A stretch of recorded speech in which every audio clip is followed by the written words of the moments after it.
오늘 하나님께서 우리에게 주시는 말씀 이사야 25장 6절에서 8절 그리고 요한복음 2장 1절에서 11절 이렇게 보겠습니다.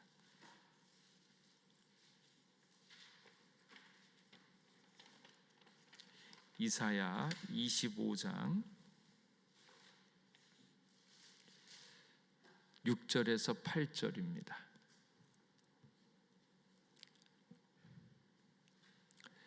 이사야 말씀 우리 같이 읽겠습니다. 시작. 만군의 여호와께서 이 산에서 만민을 위하여 기름진 것과 오래 저장하였던 포도주로 연회를 베푸시리니 곧 골수가 가득한 기름진 것과 오래 저장하였던 맑은 포도주로 하실 것이며 또 이 산에서 모든 민족의 얼굴을 가린 가리개와 열방 위에 덮인 덮개를 제하시며 사망을 영원히 멸하실 것이라. 주 여호와께서 모든 얼굴에서 눈물을 씻기시며 자기 백성의 수치를 온 천하에서 제하시리라. 여호와께서 이같이 말씀하셨느니라. 아멘. 요한복음 2장 1절에서 11절 말씀입니다.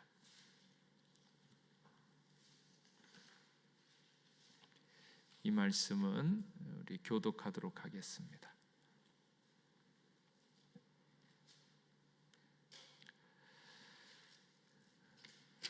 신약성경 144면에 있습니다. 사흘째 되던 날 갈릴리 가나에 혼례가 있어 예수의 어머니도 거기 계시고 혼례의 청함을 받았더니 포도주가 떨어진지라. 예수의 어머니가 예수에게 이르되 저들에게 포도주가 없다 하니 예수께서 이르시되 여자여 나와 무슨 상관이 있나이까? 내 때가 아직 이르지 아니하였나이다. 그의 어머니가 하인들에게 이르되 너희에게 무슨 말씀을 하시든지 그대로 하라 하니라. 거기 유대인의 정결 예식을 따라 두세 통 드는 돌 항아리 6이 놓였는지라. 예수께서 그들에게 이르시되 항아리에 물을 채우라 하신즉 아귀까지 채우니 이제는 떠서 연회장에게 갖다 주라 하심에 갖다 주었더니 연회장은 물로 된 포도주를 맛보고도 어디서 났는지 알지 못하되 물 떠온 하인들은 알더라. 연회장이 신랑을 불러 말하되 사람마다 먼저 좋은 포도주를 내고 취한 후에 낮은 것을 내거늘 그대는 지금까지 좋은 포도주를 두었도다 하니라. 함께 읽겠습니다. 예수께서 첫 표적을 갈릴리 가나에서 행하여 그의 영광을 나타내심에 제자들이 그를 믿으니라. 아멘. 할렐루야. 오늘도 하나님께서 우리를 사랑하셔서 택한 자녀들 불러주시고 또 말씀으로 주님의 기쁜 소식을 우리에게 전하여 주실 줄 믿습니다. 오늘 있는 이 말씀은 참 복되고 정말로 아름다운 말씀입니다. 왜냐하면 하나님이 우리를 부르신 그 뜻과 목적이 명확하게 설명되어져 있기 때문에 그렇습니다. 요즘에 지내시는 거는 어떠세요? 나이가 들어가고 시간이 지나면 지날수록 이 소망이 더욱더 새로워져야 되는데 대부분의 사람들은 그렇지 못합니다. 왜냐하면 미래학적으로 보면 총선이 지나면 집값도 더 떨어질 것 같고 또 경제도 꽉꽉 묶어놨던 것들이 이제는 또 풀려져서 안 좋아지면 어떨까 그런 생각도 들고 생각해 보면 한 번도 경제적 상황이 좋아질 거라고 예견할 때는 한 번도 없었습니다.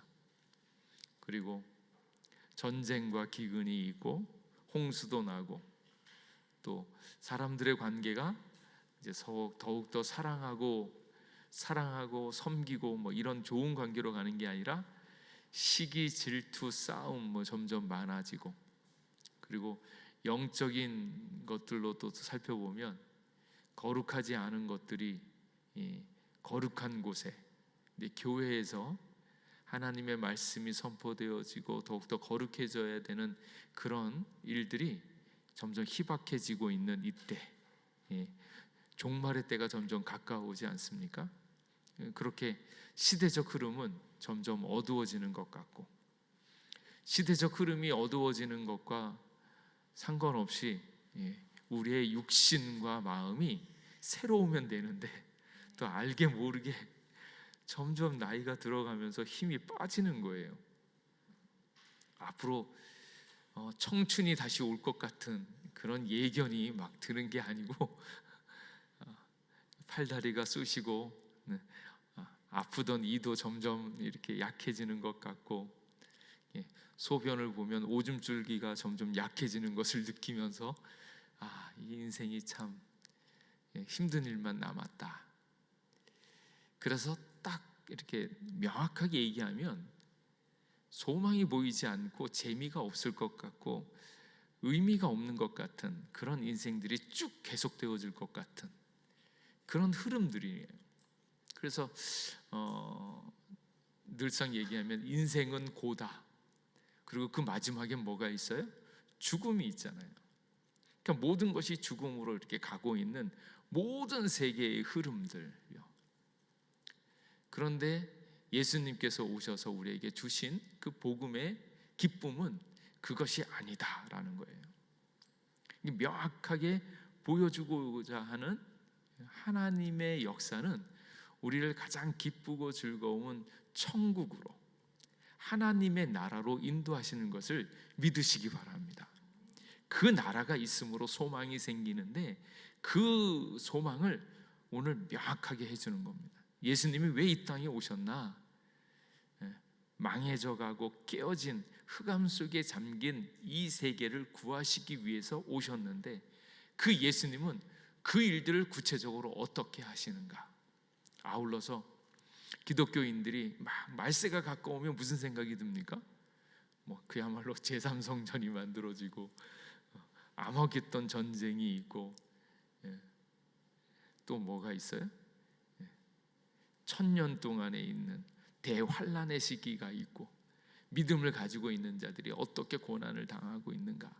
그래서 점점 힘들어지고 뭔가 다가올 겁나고 어려운 뭔가가 기다리고 있을 것 같은, 그래서 그것들을 극복하기 위해서 그 임박한 종말론이 오면 올수록 우리는 이것을 피하기 위해서 무언가 해야 되지 않을까라는 그런 걱정과 불안이 있지 않습니까? 그런데 예수님께서 오셔서 우리에게 전파해 주고 있는 것은 그렇지 않다라는 거예요. 우리에게 보여주시는 나라는 어떤 나라인가? 기뻐하고 즐거워하는 혼인잔치와도 같은 하나님 나라, 우리를 너무너무 사랑해 주시는 신랑을 만나는, 그래서 그동안 아프고 힘들고 어려웠던 모든 눈물과 괴로움이 말끔히 해결되어지는 하나님의 나라가 우리에게 다가오고 있는 것을 믿으시기 바랍니다. 그래서 이게 너무 소망이 되어지는 진짜 복음이구나. 겉사람은 후패해질지 모르지만 우리의 속사람은 새로워짐과 동시에 속사람뿐만이 아니라 우리의 모든 세계가 완벽하게 새로워지는 하나님의 역사가 우리 가운데 있고, 그 나라를 우리에게 전하여 주시는 예수님을 다시 볼 수 있기를 주님의 이름으로 축복합니다. 그래서 오늘 말씀은 예수님께서 이 땅에 어떻게 이들을 구원하시는가, 어떤 일들을 하셨는가 하는 것을 명확하게 해주시는 말씀입니다. 예수님께서 가나의 혼인잔치에 참여하셨어요. 예수님과 어머니 그리고 제자들이 가나 혼인잔치 피로연에 초대가 되어졌습니다. 근데 이때에 문제가 생기는 것은 이 잔치집에 포도주가 떨어졌다, 이제 이렇게 얘기를 하죠. 포도주가 떨어졌다라는 것은 혼례식과 혼인잔치에 있어서는 가장 결정적인 실수이고 오점입니다. 왜냐하면 집안의 잔치고 가문의 잔치에다가 모든 사람들이 기쁘고 즐거워하는 자리, 그리고 그 잔치를 할 때 얼마 동안 한다 그래요? 고대에는 거의 일주일 동안 한다 그래요. 그러니까 이때를 기다려서 많은 사람들에게 기쁨을 주고 즐거움을 주는데, 그렇게 하지 않았을 때는 가문의 수치, 능력이 없고 별 볼 일 없는 그런 가문 가족으로 찍히기 때문에 파티가 완전히 파장나는 대참사가 벌어진다. 명예가 땅에 떨어지는 사회적이고 심리적인 그런 대형 사고가 터졌다라는 거예요. 근데 그때 예수님께서 물로 포도주를 만드는 그 기적을 만드십니다. 나 이 이야기를 할 때마다 물이 변하여 포도주 됐네, 너무 좋잖아요. 평생에 이 기적을 맛볼 수 있기를 주님의 이름으로 축복합니다. 그래서 우리 아이들한테 가르칠 때 늘상 물이 변하여 포도주 됐네. 그 다음에 2절 뭔지 아시죠? 돌대가리가 변하여 천재 되었네. 주님 말씀하시니 돌대가리가 변하여서 천재 되었네. 그래서 주님의 지혜가 있으면 아무리 바보 같은 사람일지라도 세상을 이길 수 있는 지혜가 생기는 것을 믿으시기 바랍니다. 그러니까 주의 지혜를 배우는 것, 그 이유는 딱 합니다. 예수님께서 말씀하시니, 예수님께서 계시면 이 힘들고 어려운 인생이, 파탄난 인생이, 망가진 인생이 주님으로 말미암아서 회복되어지는 그 사건을 믿을 수 있기를 축복합니다. 이게 가장 복된 일입니다. 그러니까 예수님이 나타나시면 그걸 어떻게 했는가, 그게 합리적인가 막 이렇게 따지잖아요. 도대체 뭔가 변동이 생기면 어떻게 변동을 주님이 나타나셔서 만드셨나? 근데 찬찬히 보면 이게 기적입니다. 그냥 주님 만나면 주님이 고쳐주시니까 바뀌어지는 거예요. 주님이 말씀하시니까 바뀌어지기 때문에 우리는 주님을 믿고 따르면 이 모든 것이 가능해진다라는 것을, 사실을 깨달으셔야 돼요. 근데 자꾸 머리로 이해하려고 하면 이게 머리로 이해해도 안 됩니다. 머리가 좋지도 않으면서 머리를 써서 말씀을 이해하려고 하는데, 사실은 이해하는 척 하는 것이지 사실은 제대로 이해되는 것 없습니다. 그냥 믿는 거예요. 예수님이 오셔서 기적을 만들어 주시는 것을 믿고 주님만 더욱더 인격적으로 만나고 주님을 가까이 할 때 주님께서 우리의 모든 상황을 바꿔줄 줄 믿습니다. 그리고 우리의 인생을 생각해 보면 인생 자체가 포도주가 떨어진 인생 같은 거예요. 다 좋은데, 괜찮을 것 같은데 나이가 들어가고 병 들어가고 죽어가고 세상의 상황들은 점점 나빠지고, 이 모든 것들이 죄로 말미암아서 파괴되어지고 어두워진 이 세계, 우리의 인생도 마치 주님을 보지 않으면, 주님이 없으면, 주님을 보지 않으면 계속 무너지고 힘들고 어렵고, 가끔 본전 생각도 나잖아요. 잘 살아가고 있나? 예수님을 믿는데 왜 나는 이렇게 힘이 빠지고 별 볼 일 없는 것 같고 여전히 실패한 것 같고, 그 진짜 자식놈들이라도 번듯하게 남보란 듯이 성공을 해주면 뭔가 이렇게 그래도 내가 예수님 잘 믿었지 뭐 이러고 싶은데, 자식도 그렇지 않고 지나면 지날수록 점점 이렇게 없는 것 같고 실패한 것 같고 뭐 이런 모습들인데, 이제 그 상황에서 포도주가 떨어진 것 같은 그런 인생들, 그래서 이것을 고쳐주시는 예수님을 다시 보고 예수님께서 고쳐주시는 것들을 기다릴 수 있기를 주님의 이름으로 축복합니다. 그런데 이 사건이 참 중요한 사건인데, 이 사건을 무엇이라고 하면 표적이라고 합니다. 표적. 오늘 2장 11절 말씀에 예수께서 첫 표적을 갈릴리 가나에서 행하여, 표적이라는 거예요. 표적.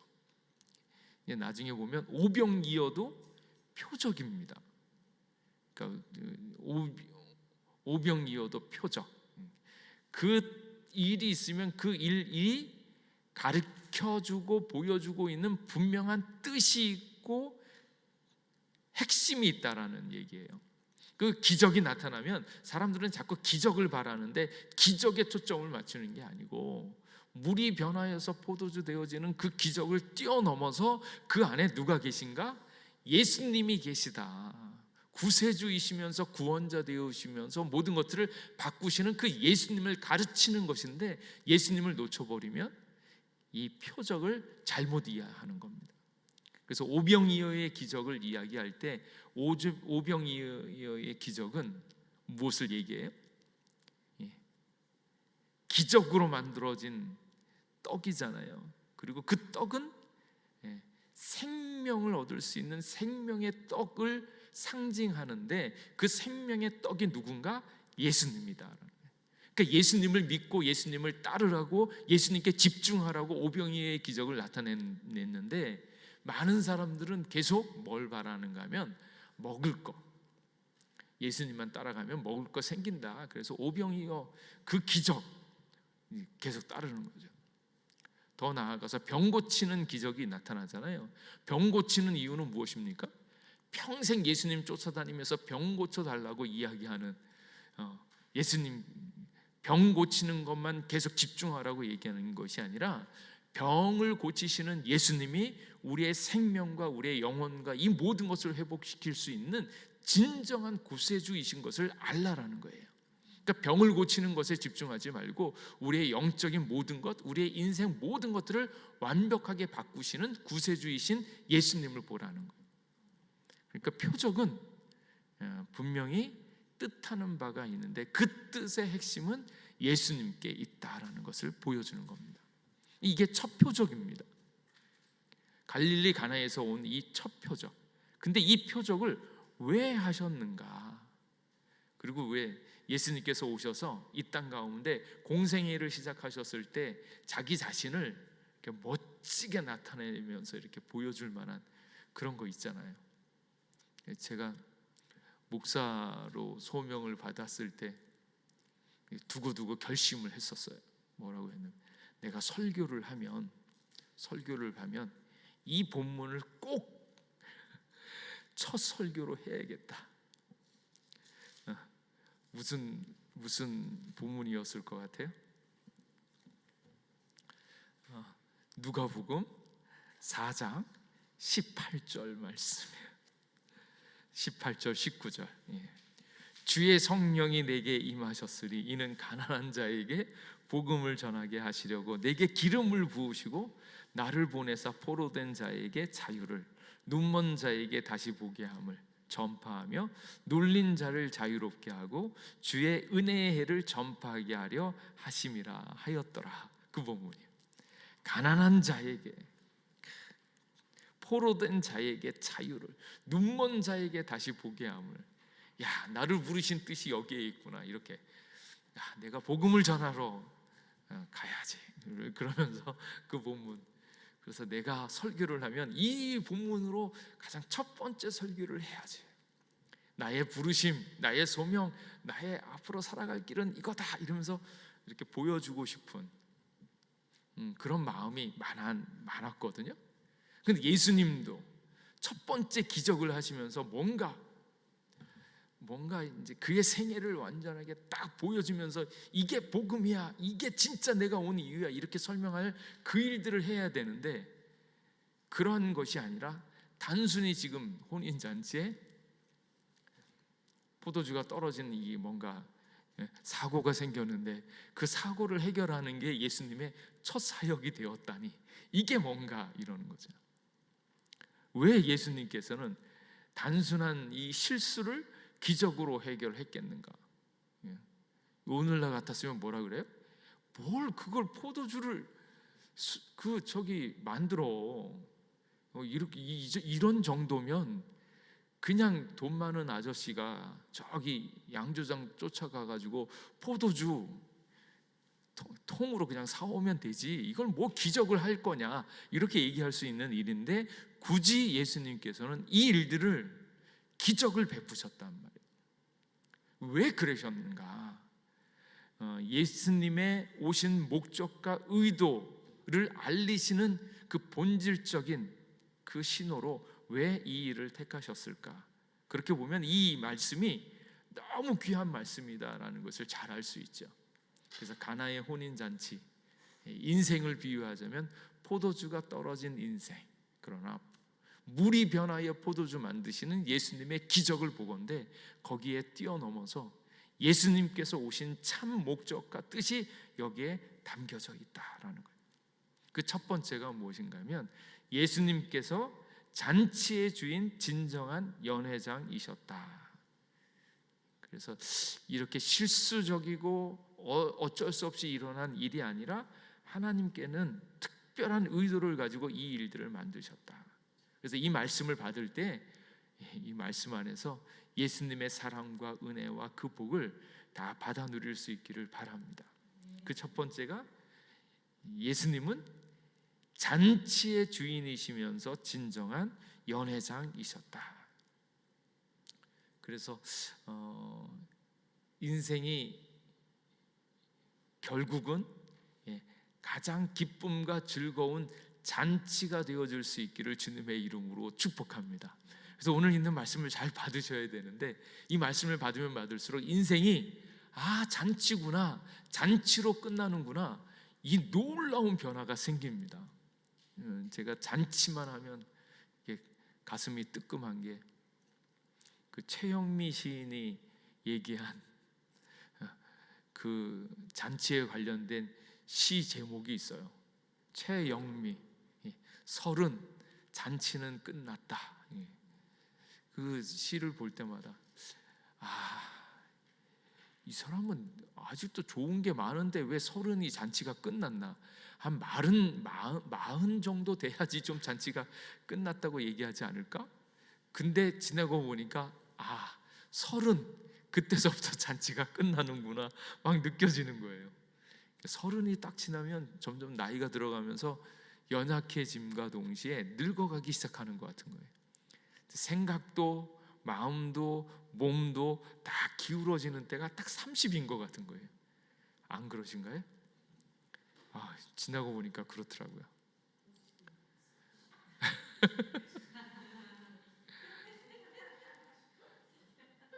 근데 잔치가 끝났는데 예수님을 안 믿으시면 잔치가 끝났어요.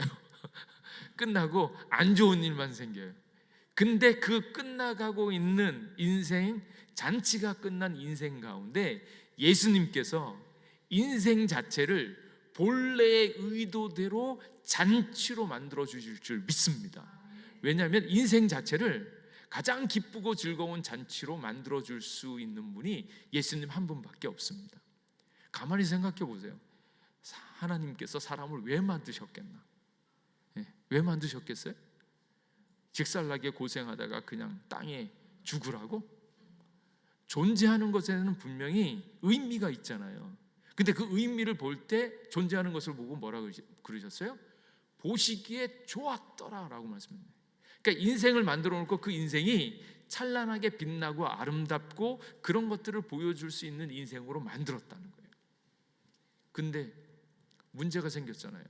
문제가 왜 생겼습니까? 아담과 하와가 선악과를 따먹고 하나님께 불순종한 거예요.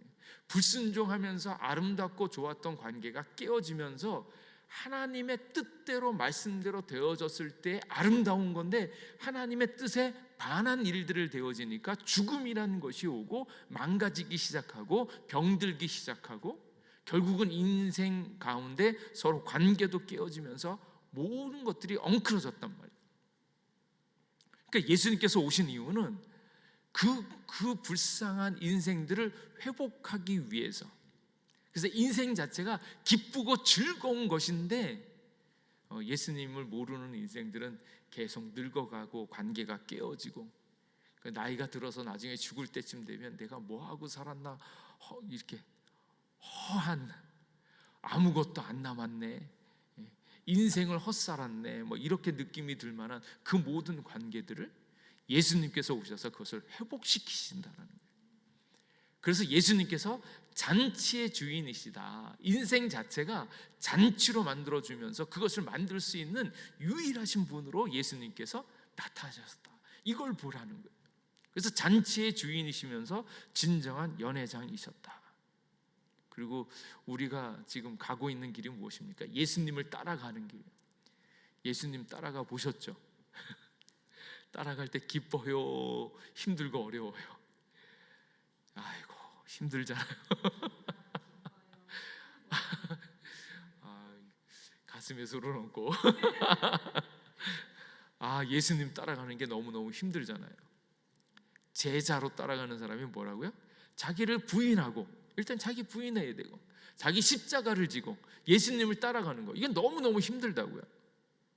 그러면서 우리가 주님을 따라 나서려고 하면 손해볼 것들, 창피당할 것들, 업신여기는 것들, 안 믿는 남편 믿게 하려고 조금 잘 보이려고 맨날마다 참아주고 잘 섬겨주고 꾹꾹꾹꾹 참고 있는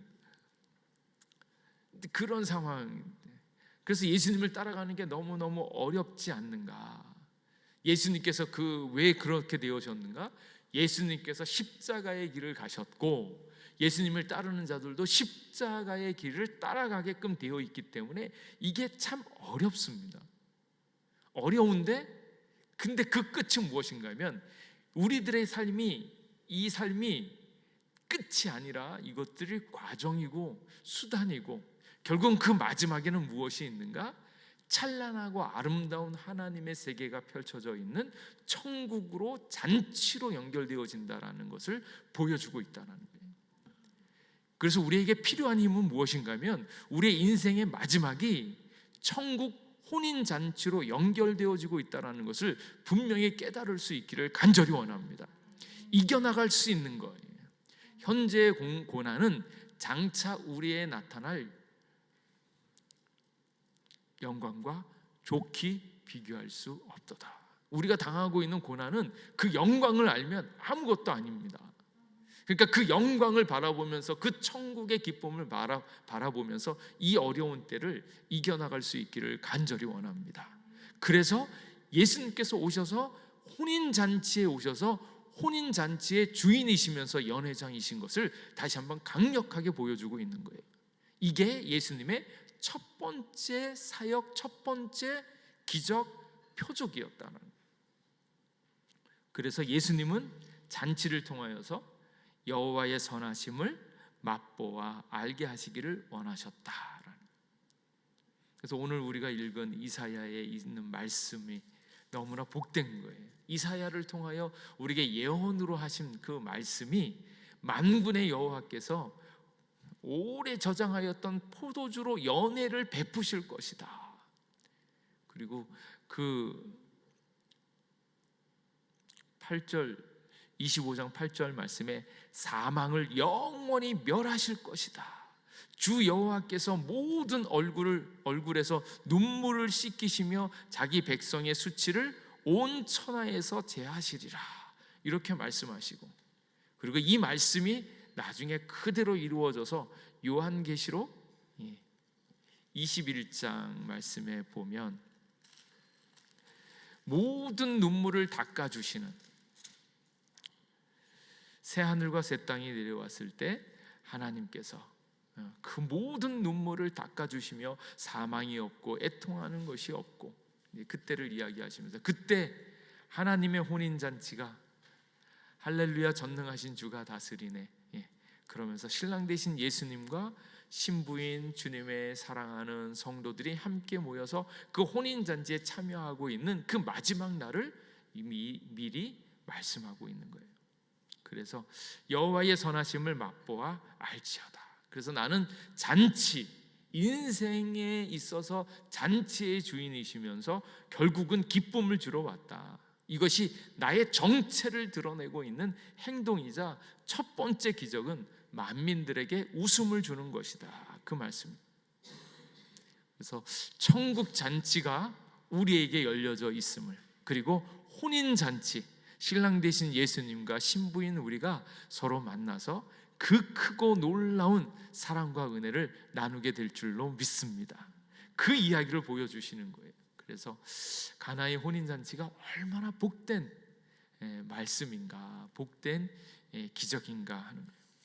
근데 그때 이제 보여주시는 이제 혼인잔치가 어떻게 회복되어지는가 하는 것들을 보여줍니다. 첫 번째 필요한 것이 무엇인가 하면 정결 예식에 쓰여지는 항아리예요.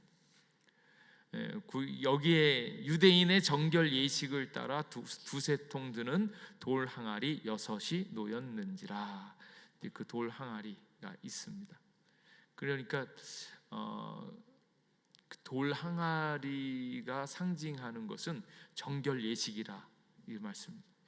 그래서 거룩하신 하나님과 흠이 많은 우리가 연결되기 위해서는 속죄와 정화와 용서가 요구되었다. 그래서 하나님의 임재 안으로 들어갈 수 없기에 정결 예식이 필요했고, 그 절정은 무엇입니까? 피제사이다. 우리가 암송에 있었죠. 히브리서 피 흘림이 없은즉 사함이 없느니라. 율법을 따라 모든 것이 정하게 되어지는데 그 가운데 가장 중요한 것은 피제사, 피 흘림이 없은즉 사함이 없느니라. 그래서 이 정결 예식 가운데는 피가 있어야지만 깨끗게 되어지는데, 그 정결케 되어지는 예식 가운데 예수님께서 그 항아리를 사용하셨다라는 거예요. 그래서 잔치에 떨어진 포도주는 신랑 신부에게 공적인 수치와 죄책을 가져오게 되어 있는데, 그 일들을 해결하는 방법으로 예수님께서는 항아리를 사용하십니다.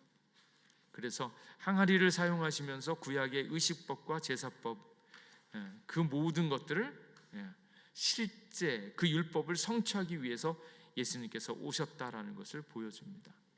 그래서 여기서 이제 저희들이 깨끗게 되어지는 핵심이 누구인가? 예수 그리스도의 보혈로 말미암아서 깨끗게 되어진다라는 사실이요. 그런데 이제 예수님을 모셔드렸을 때 깨끗게 되어지는 것들은 다 아는데 왜 예수님의 보혈이 필요한가? 그리고 그 보혈이 왜 우리에게 기쁨이 되어지는가? 근데 그걸 얘기하려고 할 때 죄의 문제가 계속 걸리는 겁니다. 죄가 있을 때 그 죄를 깨끗이 할 수 있는 방법이 무엇이 있는가? 그런데 오늘날 살아가고 있는 많은 사람들이 이 문제에 다 노출이 되어져 있어요. 내가 죄인이다. 그래서 은혜의 시작은 우리가 계속 복음 부흥을 이야기할 때 첫 번째가 우리가 하나님과 단절되어 있는 것들을 처음 느끼기 시작하는 것, 그리고 우리가 죄라고 하는 것은 하나님과의 관계가 깨어져서 나타나는 그 죄라는 것들로 말미암아서 그 영향력을 내가 느껴야 되는데 느끼지 못하는 사람들이 너무 많습니다. 그래서 자연인이 있고, 자연인이 영성이 좋아져서 주님 앞에 가까이 가는 과정 속에서 첫 번째로 나타나는 것이 죄에 대한 깨달음이에요. 근데 죄가 깨달아져야지만 그 다음에 이 죄를 어떻게 할까라고 갈망을 하면서 예수님에 대한 필요와 니드가 생기는데, 죄에 대해서 아파해 보지 못한 사람은 이것들이 어떻게 해결되어질지를 모르니까, 필요한지도 모르니까 예수님이 좋은지를 모른다라는 거예요. 그래서 예수님께서 오셔서 율법을 주신 이유는 죄된 것들을 깨닫게 하기 위해서 그렇습니다. 그래서 내가 얼마나 큰 죄인인가, 그리고 죄인이라 그러면 죄를 해결하기 위해서 무언가 고민을 해보셨어야 돼요. 죄를 깨끗하게 하실 수 있는 방법이 있는가? 죄 때문에 너무너무 괴로워하니까 사람이 뭐합니까? 양심에 찔리고 죄책에 찔리니까 죄를 짓고서는 못 살아가잖아요. 근데 결국은 맨 마지막에 어떻게 합니까? 자수를 한다든지 아니면 사람들한테 죄를 져놓고 감옥에 가거나 이렇게 판결을 받으면 그제서야 자기가 죄책을 벗을 것 같이 생각이 들잖아요. 그러니까 인간의 마음 안에 죄가 있으면 죄의 값을 치르려고 하는 마음들이 많은데 그 죄가 과연 없어지겠는가? 근데 그 죄를 없앨 수 있는 유일한 방법은 예수 그리스도의 보혈로 말미암아서 깨끗하게 씻겨지는 것. 하나님이신 예수님께서 그 값을 치러 주심으로 죄가 사해진다라는 것을 분명히 보여주고 있는 말씀입니다. 그래서 정결 예식이 여기에 있다라는 것은 그 율법의 요구와 율법의 요구에 실패했던 모든 인간들이 결국은 예수님의 보혈로 그것들이 해결되어지는 것들을 명확하게 보여주고 있는 것입니다. 그래서 먼저 죄에 대한 자각 내지는 죄에 대한 깨달음을 먼저 알아야 된다. 우리에게는 씻어야 할 얼룩과 죄책과 수치가 있어서 구원이 필요함을 알아야 된다. 그래서 유능한 목사님일수록 뭘 잘하시냐면 죄에 대해서 설교를 잘하신대요. 그리고 더 능력이 뛰어나신 분들은 가끔 설교 시간에 지옥을 설명한다는 거예요. 지옥이요. 그래서 외국에 있는 목사님들 중에 어떤 분들은 지옥에 대해서 이렇게 설교를 잘하시는 분이 계세요. 그래서 죄와 그것의 결과인 지옥에 대해서 설명을 하는 거예요. 그래서 옛날에 그 영등포 교회에 오래되었던 원로 목사님 가운데 방지일 목사님 같으신 분은 죄에 대한 설교가 아주 탁월했습니다. 그러니까 몇 대마다 죄에 대한 각성을 던지는 거예요. 그러니까 죄 때문에 이제 사람들이 괴로워하고 힘들고 어렵고요. 근데 그걸 하는 이유는 죄만 느끼라고 하는 것이 아니라 그럼 그 죄를 어떻게 할 건가? 네가 발버둥을 쳐보라는 거예요. 갈망을 쳐보라는 거예요.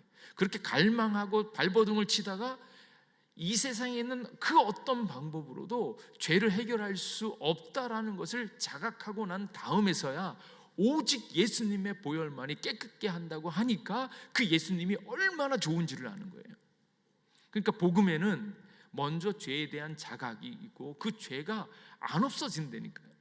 안 없어지고 힘들게 하고 아프게 하고 죄의 결과와 그 영향력이 너무너무 크다 보니까 그것에 대해서 발버둥을 치고 아파하고 괴로워하고, 다윗 같은 경우도 잘못을 했는데 침상을 띄울 정도로 회개를 하잖아요. 내가 잘못했다, 내가 얼마나 하나님 앞에 큰 죄를 졌는가. 그 발버둥을 치고 난 다음에 그것을 하나님께서 용서해 주시는 것들을 딱 경험하고 났을 때 그게 진짜 복음이다라는.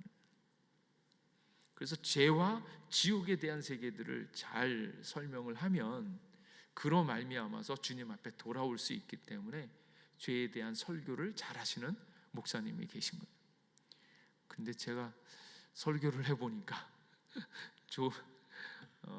대부분에 있는 설교의 내용들이 뭐예요?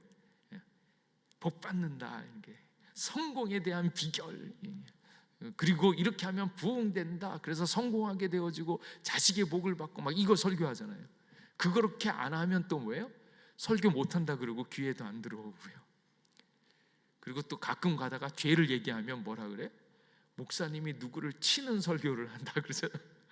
하나님의 말씀이면 하나님의 말씀에 자기의 자신의 죄가 드러나게 되어지면 감사함으로 받고 예수 그리스도의 보혈로 씻어지면 오히려 그 죄가 밝혀짐과 동시에 복음으로 더욱더 기쁘고 즐거움으로 바뀌어지는데, 예수님을 만나지 못하니까 죄가 찌르기만 하고 외면하고 싶은 생각만 드니까 굉장히 힘든 거죠. 그러니까 목사님이 왜 죄로 치느냐?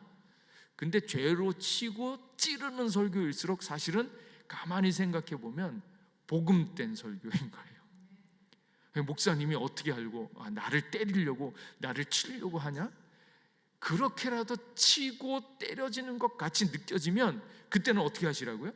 빨리 예수님을 만나셔서 예수님의 보혈로 자유함을 얻으셔서 거기에 죄의 저촉을 받지 마세요. 그래서 지금은 죄에 대해서 내가 찔리지만 그때마다 어떻게 하라고요? 예수님께 나아가서 예수님을 의지하면 그것 때문에 오히려 복음이 더 커져서 기쁨이 와야 돼요.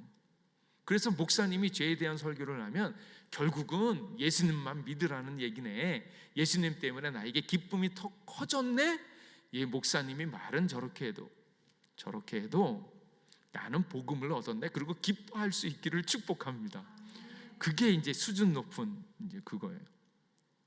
혹시나 모르겠어요. 또 엉터리는 아니고 또 이렇게 누구를 미워해가지고 막 그 사람을 치기 위해서 그런 이렇게 말씀을 전한다 할지라도 그것을 가지고 주님 앞에 나아가서 그 일로 말미암아서 주님과 더 가까워질 수 있기를 주님의 이름으로 축복합니다. 그래서 죄 때문에 시험 들지 마시고 죄를 뛰어넘는 예수님의 복음을 의지할 수 있기를 축복합니다. 그래서 죄를 모르면 예수님이 주시는 참 기쁨을 알 수 없습니다. 그래서 죄에 대한 깊이, 죄에 대한 파괴력, 죄에 대해서 불가항력적인 우리들의 한계를 막 느끼기 시작할 때, 그제서야 예수님께서 딱 오셔서 우리를 구하여 주실 때 예수님이 너무 멋있고, 예수님이 너무 감사하고, 예수님이 너무 위대하게 느껴지는 거예요. 그래서 복음이 복음다워지는 겁니다. 그러니까 죄의 구렁텅이에서 넘어지지 마시고 예수님의 보혈을 꼭 의지할 수 있기를 바랍니다. 그래서 우리에게는 씻어야 될 얼룩과 죄책과 수치가 있어서 구원이 필요함을 알아야 된다. 아무 문제도 없다고 속아서는 안 된다. 분명 당신은 자신에게 정말 문제가 있음을 마음 깊이 안다. 그러니까 아는 사람이 이것을 자꾸 회피하거나 없는 걸로 하고 속이려고 하는 그런 낌새가 많이 나타납니다. 그래서 죄인이 죄인이어서 문제가 아니고 죄인인 것을 감추려고 해서 문제다라는 거예요. 죄는 자기 마음대로 다 줘놓고 드러나는 건 또 되게 싫어해요. 그게 이제 참 문제인 건데, 자기 자신에게 있어서는 자기의 죄를 주님 앞에 드러내놓고 주님을 의지하셔야 됩니다. 그래서 이제 이 말씀이 이게 변증적인데, 죄인이 아니라고 얘기하고 있는 많은 사람들에게 당신도 죄인이다, 이것을 얘기해 줘야 되는데, 이게 은혜에 대한 첫 번째입니다. 대다수에 있는 사람들은 자기가 죄인이라고 생각하지 않고 죄인 것이 들통이 남에도 불구하고 외면하거나 회피하죠. 근데 실상은 우리 모두가 다 죄인입니다. 그리고 잘 아시는 것처럼 예수님을 믿었다고 해가지고 죄에 대한 문제가 모두 끝나는 게 아니에요. 죄에 대한 문제가 계속 대두되어질 때면 대두되어질수록 예수님을 의지하라고 얘기하는 거죠. 마치 염려하지 말라고 얘기하잖아요. 염려하는 것들은 다 뭐예요? 이방인들이 하는 것이다, 이렇게 하는 거잖아요. 근데 그 얘기를 듣고 그 말씀에 은혜를 받았음에도 불구하고 우리는 뭐가 되어져요? 염려가 되더라고요. 염려 안 되세요?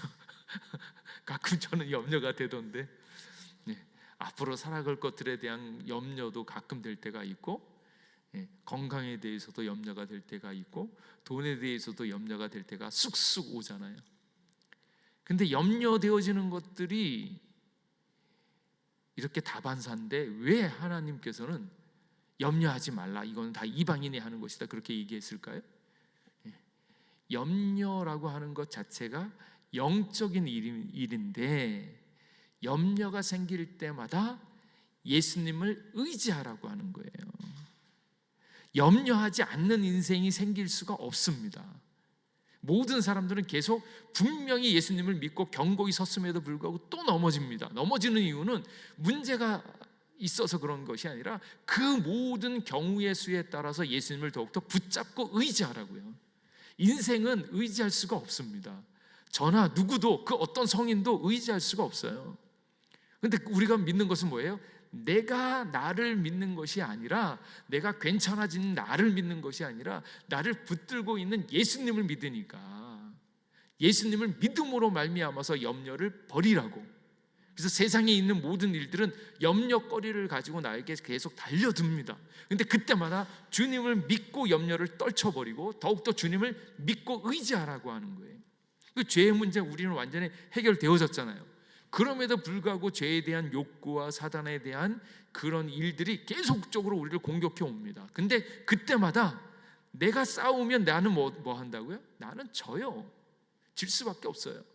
그런데 내 안에 있는 예수님을 붙잡고 그것을, 예수님을 의지할 때 예수님께서 대신 싸워주셔서 이기게 되어지는 이 영적인 원리를 꼭 기억할 수 있기를 간절히 원합니다. 그러니까 죄에 대한 것들도 계속 끊임없이 공격이 옵니다.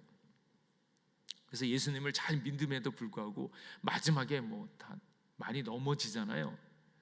돈, 섹스, 권력, 이런 모든 문제들에 대해서 계속 넘어지잖아요.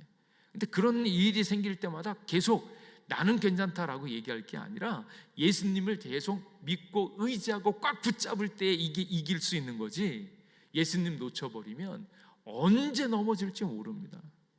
그러니까 죄에 대한 문제도 항상 깨어 있어서 예수님을 믿고 의지함으로 이 모든 것들을 이겨나가셔야 돼요. 그래서 우리 안에 죄가 도사리고 있고 죄에 대한 속성들이 끊임없이 우리에게 있다라는 것을 보셔야 됩니다. 근데 여기 이 책에 보면 우리 안에 이기심과 죄가 스스로 믿고 싶지 않을 만큼 많다. 이것은 우리 모두에게 적용되어지므로 우리가 다 죄인이다. 그래서 이제 안 믿는 사람들에게 우리가 왜 죄인인가 하는 것들을 이야기할 때 이런 얘기를 하잖아요. 우리의 생각 가운데 하나님을 사랑하고 이웃을 사랑하는 생각보다는 자기 자신에 대한 욕심이 많고 그런 생각들이 막 들어오는데, 그런 생각들이 들어왔을 때 그를 온전하다고 죄 없다고 할 수 있겠는가? 그런 생각들 안에 많이 있죠. 그래서 다른 사람 보고 죄인이라고 하는 그 사람이 죄를 지면 얼마나 많이 졌을까? 근데 나는 내 속을 살펴보면 내가 저 사람 속을 모르잖아요. 그 사람은 그냥 가만히 앉아 있는데 그 사람을 죄인이라고 나쁘다고 얘기할지 모르지만 그 사람은 보여지는 것으로 보면 죄가 한 가지라고 생각을 하면, 나는 매 순간마다 내 속을 살피면 나쁜 생각, 안 좋은 생각 계속함으로써 죄가 더 많잖아요. 내가 내 마음을 아는데, 내 생각을 아는데 따지고 보면 누구는 죄인이다라고 얘기하는 것보다 내 안에 있는 죄악들이 더 많아요. 더 많아. 자꾸 그걸 인정하지 않으려고 해서 문제지, 사실은 살피고 보면 가장 큰 죄인이 누구인가? 나예요. 나. 그 사람 생각을 내가 어떻게 알겠어요? 근데 나는 내 생각을 알고 매 순간마다 하나님 생각 안 하고 있는 내 욕심, 내 생각, 내 고집대로 살아가고 있는 내 마음을 더 많이 아니 가장 큰 죄인이 누구냐? 나라는 걸 알아야지. 나라는 거. 죄인 중에 괴수다라는 얘기가 결코 틀린 얘기가 아니라니까요. 그리고 이제 그 죄에 대한 이야기할 때 아돌프 아이히만 이 사람 이야기를 합니다. 가끔 아렌트 한나 아렌트라는 사람이 있는데 그 사람 영화가 있더라고요. 그 영화를 보면 그 참 한편으로는 여자가 너무 똑똑하다 이 생각이 첫 번째 들었어요. 사고가 정말로 정말로 똑똑하구나, 정말로 깊이 있는 생각을 하구나, 이걸 느꼈는데, 이제 그 영화를 보면 이 아돌프 아이히만 이 사람이 그 히틀러의 그 신복으로서 이 많은 악행을 저질린 이 가스실로 수많은 유태인들을 보냈던 그 핵심 인물로 나오거든요. 근데 그 사람을 데려다 놓고 전범 재판을 하는 겁니다. 근데 그 모습을 보면 그때 이제 재판을 참석했던 예힐디누루라는 사람이 울었답니다. 막 우는데 왜 울었는가? 울었던 내용이 정말로 궁금한데, 근데 많은 사람들이 생각하기는 당한 것이 너무 어려우니까, 그 민족이 너무 피 흘리고 아파하고 죽음에 대해서 아파해서 울었을 것이다 이렇게 생각을 했는데, 정작 그 사람에게 왜 울었는가 물어봤더니 이 아이만이 너무 평범해서, 어쩌면 옆집 아저씨랑 똑같아서 그것 때문에 울었다는 거예요. 그 얘기는 무엇인가 하면, 어쩌면 나도 그 사람과 똑같이 그럴 수 있음을 깨달았다는 거예요. 사람이 이렇게 서 있으면, 오래 서 있으면 무슨 생각 드세요? 앉고 싶잖아요. 앉고 싶으면 앉고 있다가 가만히 오래 있으면, 그리고 밥까지 먹으면 뭐 하고 싶어요? 눕고 싶어지네. 그러니까 인간이 가지고 있는 근본적인 그런 속성들, 조금 더 편해지려고 하고 있는 그런 속성이 있는 사람이라면 당연히 이런 악의 속성으로 심지어는 기회만 닿으면 사람을 죽일 수도 있겠구나라는 생각이 훅 들어오는 거죠. 그 사람이 많은 사람들, 그 사람을 가스실로 보낸 그런 흉악한 괴물일 거라고 생각했었는데, 알고 보니까 그는 단지 자기가 하는 말은 나는 잘 모른다.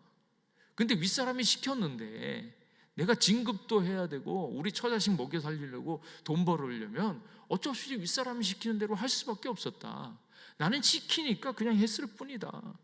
그렇게 해서 그렇게 했다는 거예요. 그리고 그 밑에 있는 사람들은 똑같이 위에서 얘기했으니까, 명령했으니까 따를 수밖에 없었지 않냐. 안 따르면 내가 죽을 판인데, 아니면 내가 우리 처자식 굶겨 죽을 수밖에 없는데, 이런 상황이 있어서 이 일을 할 수밖에 없는데 이거 어떡하라는 거냐 라고 얘기를 하니까 이 사람 되게 사람을 못되게 된 악마인 줄 알았는데, 아니 너무나 평범하게 자기 편하자고 자기 살겠다고 이런 일을 벌이는 일들을 보면서 깜짝 놀라는 거죠. 그래서 인간의 속성들 가운데 그들이 가지고 있는 악의 속성들이 다 있는데, 그것들이 너무나 평범하게 벌어졌던 그 일 때문에 놀랬다라는 거예요. 그 얘기는 모든 사람들이 악에 대한 기운들과 악에 대한 생각들을 다 가지고 있는데, 적당한 수준의 적당한 기회를 만나서 자기도 모르는 사이에 그 끔찍한 일들을 벌였다라는 거예요. 그래서 오늘날 있는 살인자들 이렇게 보면, 그를 이렇게 보면 그들이 우리보다 더 못됐는가? 사실 따지고 보면 어릴 때 받았던 상처가 너무 깊고, 그리고 이 사회를 살아가기에는 너무나 가진 것이 없고 대접도 못 받고 힘들고 어려우니까 팍팍한 그의 인생에서 자기도 뭔가 살아보려고 하다 보니까 자기를 무시하는 거 견딜 수 없어서 스트레스를 받거나 풀 게 많은, 이렇게 어려움이 많잖아요. 그러면 괜찮은 집 애들은 뭐예요? 풀 때가 많잖아요. 집에 가서 게임을 하든지 뭘 하든지 이렇게 해서 풀 거 아니에요. 근데 그 살인자는 풀 게 없어. 마음에서부터 그 작은 일에도 이게 솟구쳐 나오는 이 분노와 이 짜증을 어떻게 해소할 길이 없으니까 자기도 살아보겠다라고 죽일 수도 있다라는 거예요. 그렇게 벌어진 일들이 시대에 있어서 살인자로 여러 가지 일들로 나타나는 것을 보니까 그들이 우리랑 다를 게 뭔가. 우리도 미워하는 놈 죽도록 미워하고, 누구는 정말 뺨이라도 때리고 싶고, 누구는 막 못된 짓 하면 진짜 밟아 죽이고 싶은 마음도 막 들 때가 있는데, 그렇게 보면 그 악이 우리에게도 있지 않은가. 결국은 모든 사람들이 죄인이다라는 거예요. 그리고 이제 여러분들도 아시겠지만 기도도 많이 하고 은혜도 많이 받으면 작은 것 하나에도 미안한 마음이 들고 작은 것 하나에도 죄책감이 느껴지잖아요. 사람마다 다 다르지만 주님하고 가까워지면 가까워질수록 작은 일 하나 때문에 마음이 아픈데 그것조차도 뭐로 느껴지는 거예요? 죄로 느껴지는 거예요. 악으로 느껴지는 거예요. 근데 그 악을 우리 모두가 다 죄인이다라는 것을 이야기해 주고 있다. 대부분의 경우 마음속에 있는 죄와 이기심으로 인해 공공연히 잔인하고도 폭력적인 범죄 행위를 저지르지는 않는다. 하지만 그로 인해 주변 사람들을 불행하게 만들고 하나님을 섬기지 못했다. 그리고 한나 아렌트 그 이야기에 참, 그걸 볼 때마다 우리 지금 현 시대에 있는 기독교인들이 많이 생각해야 되는 것이, 그 악을 기획한 것은 몇몇 사람이 아니라 세계 최고의 학문과 지성, 과학과 문화를 양산하던 사회 전체의 공모인 거예요.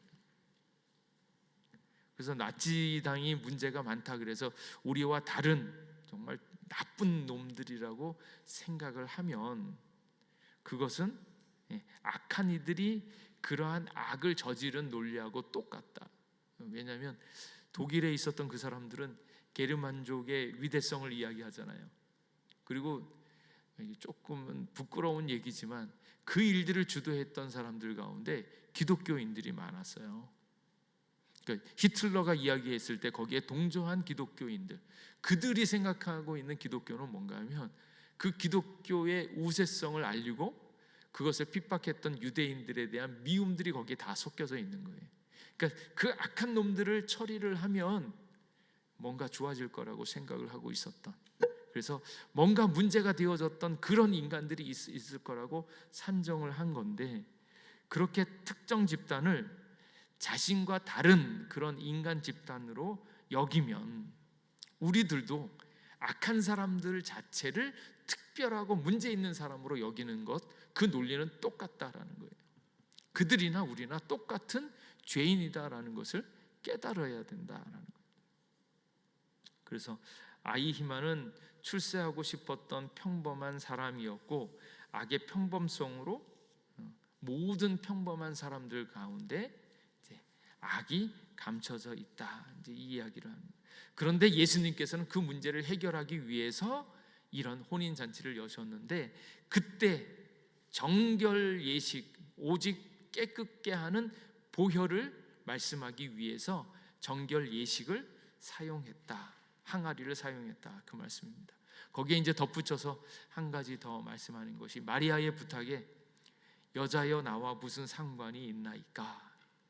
그래서 이게 예수님이 조금은 예의를 모르는구나, 어머니한테 어떻게 여자여 이럴 수 있느냐, 이런 얘기를 많이 하는데, 당시에 이 여자여라는 것은 약간 귀부인을 이야기하는 이제 그런 의도로 이렇게 얘기를 했다 그래요. 마담 내지는 또 마담도 좀 어감이 또 우리나라는 그렇죠. 여사님, 여사님. 근데 그때 하신 대답이 좀 약간은 냉담스럽게 내 때가 아직 이르지 아니하였나이다, 그때에 대한 이야기가 나오는 거예요. 근데 그때는 언제입니까? 예수님의 때의 가장 핵심은 어디에 있는가 하면 십자가의 죽음으로써 그 모든 죄악을 해결하고 있는 그때요. 그러니까 예수님께서 오셔서 하시는 모든 일의 방향은 거기에 맞춰져 있는데, 그때가 아직 이르지 아니하였다라는 거예요. 그러면서 예수님의 죽음인데, 그 죽음과 지금 무엇을 얘기하고 있습니까? 혼인잔치의 포도주. 그래서 그 포도주를 지금 만들어내시는 거예요. 그래서 이 살은, 이 떡은 내 살이고 이 잔은 나의 피를 가리킨다라고 했을 때, 그 마지막 십자가의 모든 것들을 의미할 때 이 포도주를 이야기합니다.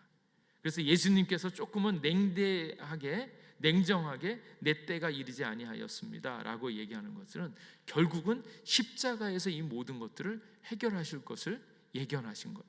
그래서 지금 있는 이 혼인잔치의 포도주를 통하여서 예수님의 보혈을 나타내고자 하는 거예요. 그래서 정결 예식, 그건 율법의 요구를 이야기하고 율법의 요구에 성취하고 있는 예수님께서 포도주를 만들어 내심으로 그 모든 것들을 진행하시는 것을 보여주고 있습니다.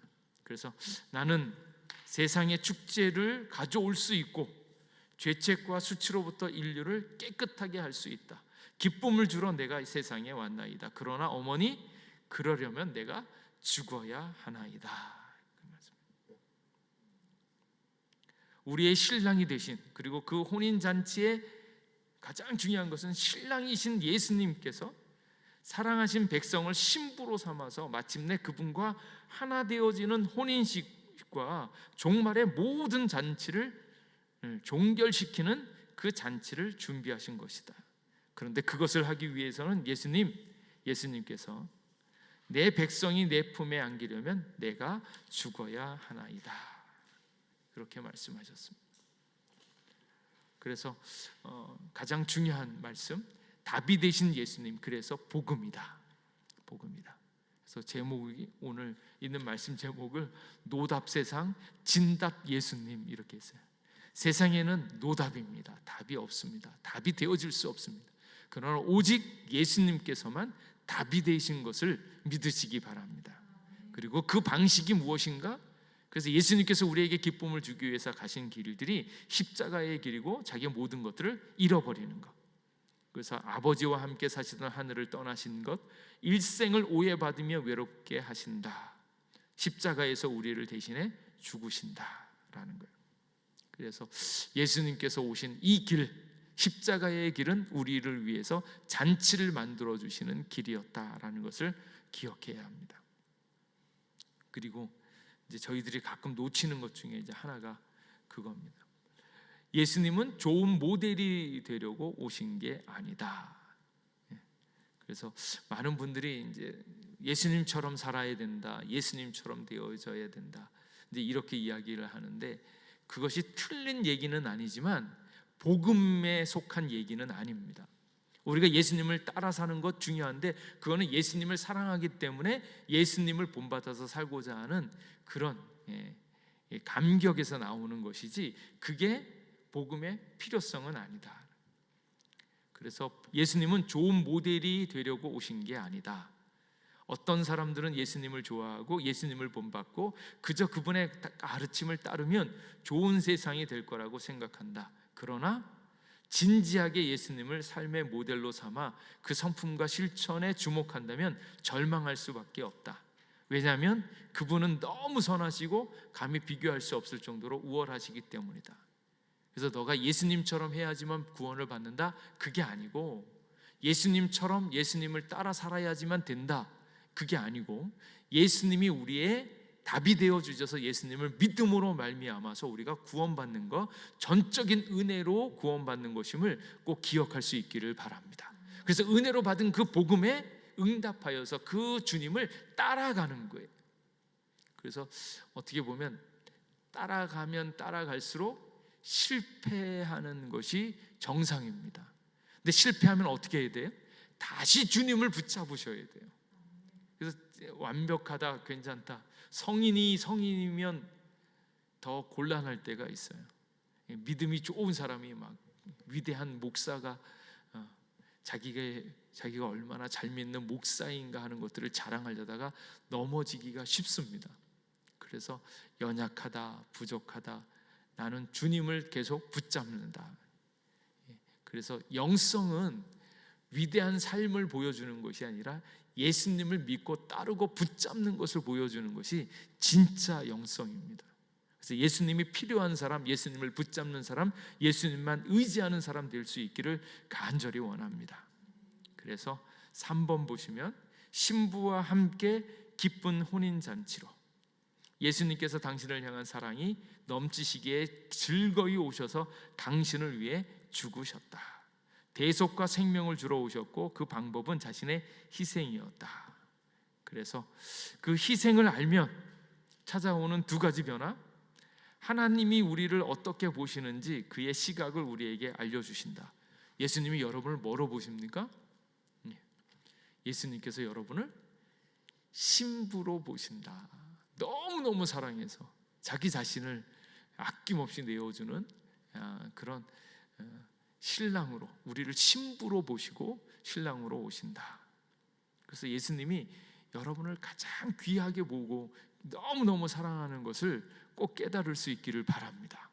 이게 진짜 이제 영성의 길입니다. 예수님이 나를 얼마나 사랑하는지, 나를 어떻게 보시는지를 잊지 않는 것. 세상은 이제 기대하면 기대할수록 뭐예요? 실망할 것만 많습니다. 사람에게 기대하지 마시고 예수님을 믿고 의지하셔서 예수님의 사랑이 여러분들을 통해서 이렇게 흘러나갈 수 있기를 바랍니다. 그리고 두 번째로는 미래를 내다보면 현재를 감당할 수 있다. 우리의 미래가 뭐라고요?